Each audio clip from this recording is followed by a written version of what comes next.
ముందుగా high school, primary school develop చేయాలనుకుంటున్నాం. Next మా విలేజ్‌కి పురాతనమైన టెంపుల్ ఉంది. దాన్ని కొత్తగా నిర్మించాలని కోరుకుంటున్నాం. విలేజ్‌లో శానిటేషన్ కానీ ఇవన్నీ వర్క్స్ బాగా జరుగుతున్నాయి. సీసీ రోడ్లు కానీ, డ్రైనేజ్ కట్టేయడం జరుగుతుంది. మంచినీటి వసతులు కల్పిస్తున్నాం. 2, 3 రోజులకు ఒకసారి ఇవన్నీ వసతులని సమకూరుస్తున్నాం మనం. మళ్ళీ ఇంకోటి శ్మశాన వాటికకు రోడ్డు వేయడం జరుగుతూ ఉంది.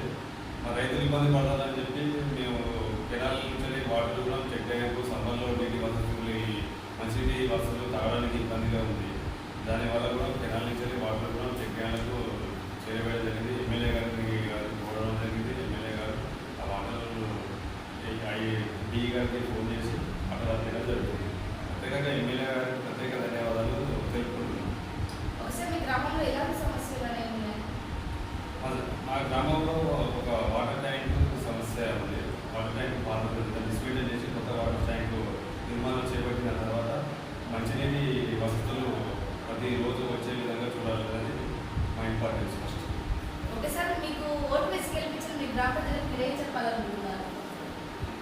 మాకు దేవుడైన గ్రామ ప్రజలు అందరికీ ప్రత్యేక ధన్యవాదాలు తెలుపుతున్నాం. ఓకే సార్, మా ఛానల్ ద్వారా ఇంకేమైనా చెప్పాలనుకుంటున్నారా? మేడం, ఏదైనా డెవలప్మెంట్ అనేది మీ ఛానల్ ద్వారా ప్రజలకు పబ్లిసిటీ, ఊళ్ళో అభివృద్ధి కార్యక్రమాలని తెలియజేయాలని కోరుకుంటున్నాం. ఓకే సార్, మీ పాలకవర్గం మీతో ఎలా ఉంటుంది? మా పాలకవర్గం చాలా అన్యోన్యతగా ఉంటారు.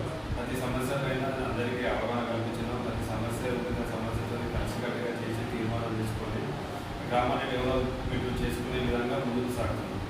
ఓకే సార్, యాజ్ ఎ సర్పంచ్గా వినేందుకు మీకు ఎలా అనిపిస్తుంది? What is your feelings? చాలా సంతోషంగా ఉంది. గ్రామానికి సేవ చేయాలనే ఉద్దేశంతోనే సర్పంచ్గా నిలవడం జరిగింది. దాన్ని గ్రామ ప్రజలు కూడా ఆశీర్వదించారు. మా యొక్క గ్రామ ప్రజలకు అందరికీ హృదయపూర్వక ధన్యవాదాలు.